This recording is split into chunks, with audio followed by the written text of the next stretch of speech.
Je vais me battre, je vais me battre. J'arrêterai jamais de me battre, puis je suis convaincue que je vais guérir. À entendre François au printemps, on avait peine à croire à quel point elle était malade. Pourtant, à 46 ans, sa lutte contre le cancer du foie était criblée d'échecs. J'ai eu 10 sortes de chimio différentes en 3 ans et demi. Mon oncologue, il me dit, moi, j'ai jamais vu ça dans toute ma carrière, puis il avait 72 ans. Il y a quelques mois, donc, tenant tête au traitement conventionnel, la Saguenayenne s'est rendue dans un des plus grands hôpitaux de recherche médicale des États-Unis pour se lancer corps et âme dans l'immunothérapie, qui consiste à renforcer le système immunitaire des patients en multipliant leurs propres anticorps. C'est un traitement prometteur, mais encore expérimental. Les chances de succès étaient très minces. J'aurais tout fait en mon pouvoir pour guérir. C'est mes cellules! C'est mes cellules! Ouais! Du vidéo qu'on a vu quand elle a reçu ses cellules, moi, je les ai vues sortir de son corps. Julie Gauthier a elle-même survécu à un cancer du sein. Après sa guérison, elle a accompagné François lors de ses premières visites aux États-Unis. Quand ils lui ont réinjecté avec les infirmiers, les médecins, là, elle faisait une danse. Nous sommes en chemin vers la guérison de Way for the Cancer Free! C'est sûr que ça a été un choc pour elle d'apprendre que le dernier espoir qu'elle avait pas fonctionné. Elle a profité de chaque jour après ça.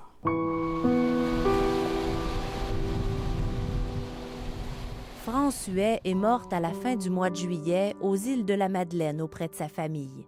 Déçue, mais sans regret. C'est un traitement expérimental. Ce n'est pas un produit miracle.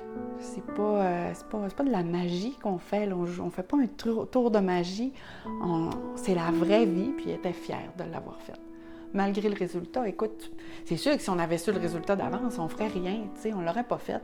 Mais sachant que ça pouvait marcher, puis ça aurait pu marcher. L'immunothérapie fonctionne déjà bien pour traiter le mélanome, le cancer de la peau.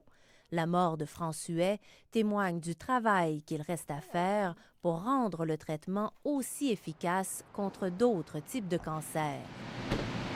L'espoir que suscite l'immunothérapie du cancer, c'est un espoir qui est fondé et dans tous les développements qu'il y a eu en oncologie, il y a eu des victoires, il y a eu des défaites.